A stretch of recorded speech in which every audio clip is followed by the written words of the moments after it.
Magandang umaga po mga ka-recap and welcome back po sa ating channel. Ngayong araw po ay ating ipagpatuloy ang kwento ni Disciple Pedro. Nagulat nga si Pedro sa revelasyon ni Thaddeus sa kanya. Tinanong niya ulit si Thaddeus kung totoo daw bang alam na niya kung saan mahahanap si Disciple Pedro. Totoo, ito ang sagot ni Thaddeus kay Sungu. Manood lang daw ito at ipapakita niya. Ito na ang katapusan ng lahat at ni Disciple Pedro. Ano kaya ang sekretong plano ni Thaddeus at mahuhuli na kaya niya si Pedro? Makalipas nga ng ilang sandali ay hindi na nagsayang ng oras si Pedro. Agad niyang tinawagan si Disciple Simon. Tawang-tawa pa si Simon nang marinig si Pedro. Napakagaling daw niya kanina na umarte bilang isang nagbebenta ng tiles. Instinct niya daw ang nagdala kanina. Sana daw ay puriin siya ni Pedro kahit konti. Kinumusta naman siya ni Pedro kaagad. Kumusta daw ang kanyang katawan? Malubha daw ba ang tama niya? Sinabi ni Simon na maliban sa kanyang nabasag na mga ribs, ay ayos lang siya. Kalokohan daw talaga ang palaging laman ng utak ni Simon, saad ni Pedro. May nalaman daw siyang lugar kung saan ay may doktor, pero sinabi ni Simon na wala ito. Isa o dalawang ribs lang naman daw ata ang nabali sa kanya. Parang doktor na rin naman daw sila sa ganitong lagay. Noong panahon nga daw sila-sila lang ang gumagamot ng mga basag na ribs gamit ang Fusidin. Pero sinabi ni Pedro sa kanya na hindi na siya bata, at magkaiba na ang panahon noon at ngayon. Pinadala na daw niya ang address ng doktor. Pumunta daw kaagad ito at magpagamot. Magtago daw muna siya sa ligtas na lugar. Naiintindihan daw ito ni Simon. Tatawag daw siya ulit kapag nakarating na siya. Pagkatapos nga ng tawag na yon ay tila nakaramdam na ng sakit si Simon sa kanyang tagiliran pero pilit niya lang itong tinitiis. Nagpatuloy na nga siya sa paglalakad at pagpunta sa address na pinadala ni Pedro sa kanya. Hanggang sa makarating siya sa lugar na yon. Anong klaseng lugar daw ito? Sigurado siya na ito ang address na pinadala ni Pedro. Tama kaya ang lugar na pinatunguhan niya? Gaano daw kaya kasikat at kilala ang doktor na ito para magtayo ng klinik sa ganitong lugar? Ang lugar ay nasa tagong eskinita ng Kowloon at tila ito ay abandonado pa. Binuksan na nga ni Simon ang pinto ng klinik at nagulat siya sa nadatnan nito. Totoo ba itong nakikita niya? Ito daw ba ay lugar ng isang sikat na doktor? Nakakalat ang mga gamit sa sahig at mga dagwang gasa. Wala rin sa ayos ang mga higaan. Nag-ikat-ikat siya sa lugar at tiningnan ito. Tinawagan niya na din si Pedro at pinaalam na nakarating na siya. Pero totoo daw ba na bukas ang lugar na ito? Wala daw kasing tao sa loob. Para itong klinik na nakalaan lang para sa kanya, sabay tawa ng napakalakas. Pero nang marinig ito ni Pedro ay nag-iba ang kanyang ekspresyon at nakaramdam siya ng malaking pangamba. Agad niyang pinagsabihan si Simon na lumabas na kaagad sa klinik. Bilasan daw niya. Ano daw ang pinagsasabi niya saad ni Simon? Ngayong nandito na rin naman siya, kukuha na lang siya ng konteng Fusidin. Pero pinilit pa rin ni Pedro si Simon na lumabas. Delikado daw ang lugar na yan. At ganoon na nga ang nangyari. Biglang may nagsalita at sinabi na sa wakas ay nagkita na rin sila. Kinagulat ito ni Simon. Walang iba kung hindi si Disciple Thaddeus. Nakaupo sa bintana at nagmamasid lang sa kay Simon. Tinanong niya si Simon kung siya daw ba si Disciple Pedro. Sa pagkakataong ito ay malayo sa nakasanayang ugali ang pinapakita ni Thaddeus. Napakaseryoso niya. Nagawa pa rin ni Simon na magbiro at sinabi na iniisip niya kung ganito din daw ba ang naramdaman ni Bob Marley noon. Naiinis siya kasi wala man lang nakakakilala sa tunay na siya. Ang hirap daw talaga ng buhay. Patuloy pa rin ang pagsigaw ni Pedro sa kabilang linya at sinasabihan si Simon na lumabas na lang sa lugar na yon. Pero tumawa lang si Simon at sinabihan si Pedro na paumanhin dahil siya mismo ang nakakain ng lahat na masasarap na pagkain ngayon araw. Sinabi pa ni Pedro na huwag na daw itong makipaglaban at lumabas na lang ito kaagad ng mabilis. Pero matigas talaga ang ulo ni Simon. Nagpaalam na siya kay Pedro at sinabi na magkita na lang daw sila sa susunod. Agad niyang binasag ang kanyang earpiece na tanging koneksyon niya kay Pedro. Tumatawa pa rin siya at nakipag-usap kay Thaddeus. Nagtataka daw siya, paano daw ang isang binata na katulad niya ay nalaman na dito siya pupunta. Seryoso pa rin ang ekspresyon ni Thaddeus. Hindi daw naman ito ganat kahirap malaman. Alam niyang malubha ang kalagayan ni Pedro nang matapos nitong makipaglaban sa magkapatid na Congo.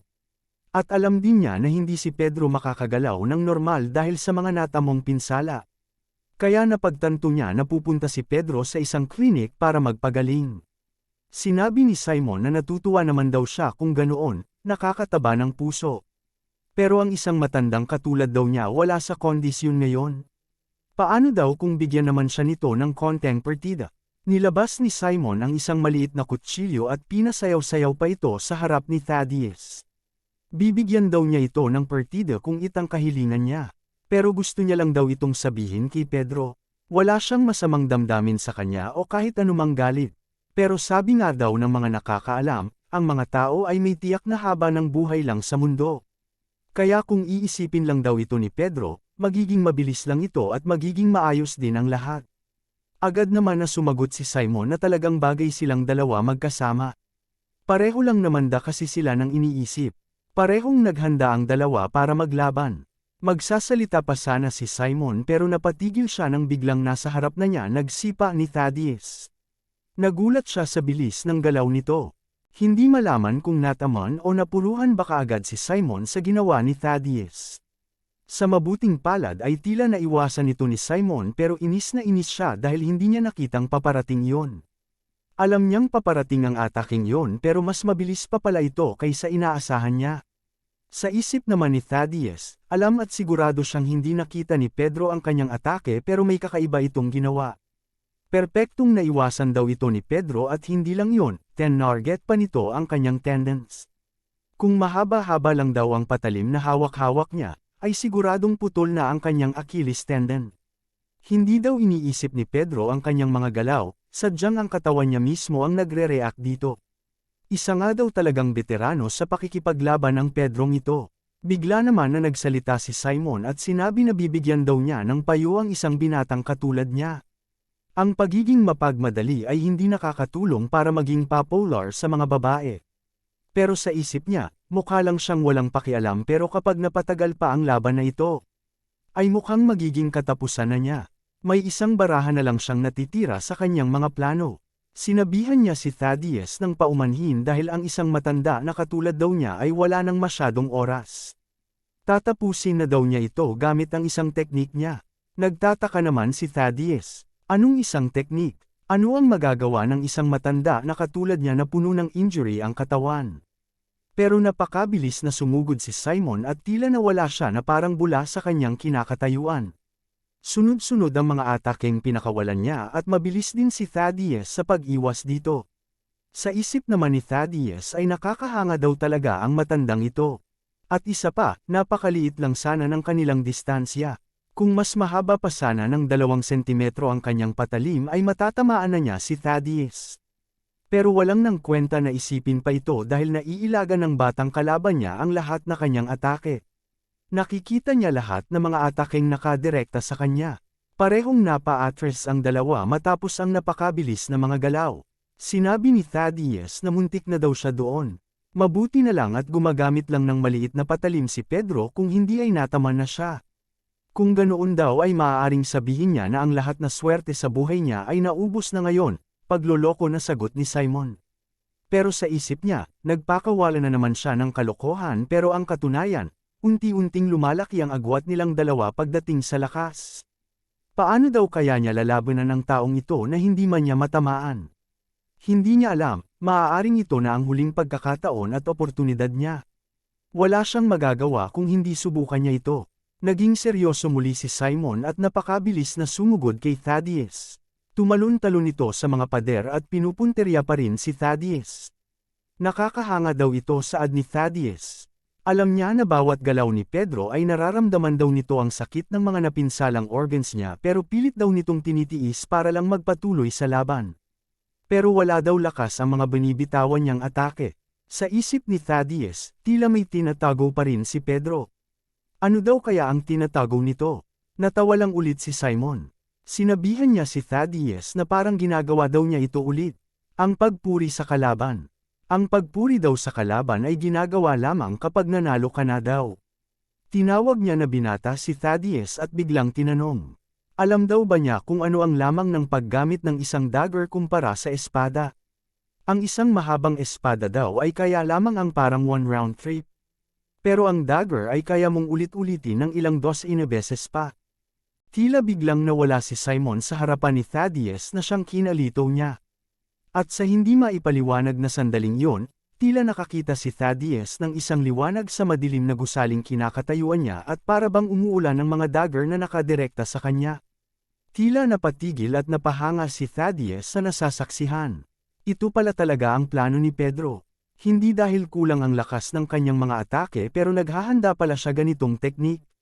Dinala daw siya ni Pedro sa kanyang blind spot gamit ang kanyang mahihinang atake at para gumamit ng teknik na hindi niya maiiwasan. Tila isang bato na napakalakas ang bumagsak sa kinakatayuan ni Thaddeus at ramdam sa buong gusali ang impact na ginawa ni Simon. Sa isip ni Simon ay tumama ang atake niya. Tapos na ito, pero napatigil siya nang biglang magsalita si Thaddeus. Ang atake ni Simon daw ay tila kasing bilis ng kidlat. Duguan ng kamay ni Thaddeus pero hawak-hawak niya ang dagger ni Simon na parang wala lang. Hindi makapaniwala si Simon sa kanyang nakikita. Anong kalokohan daw ito? Sinabi ni Thaddeus sa kanya na sa ganitong level ng teknik na ginawa niya, ay walang ibang makakaiwas sa atakeng binitiwan niya. Sa isip ni Simon ay imposible ito. Hindi lang dosina pero daan-daan ang kanyang binitawang atake.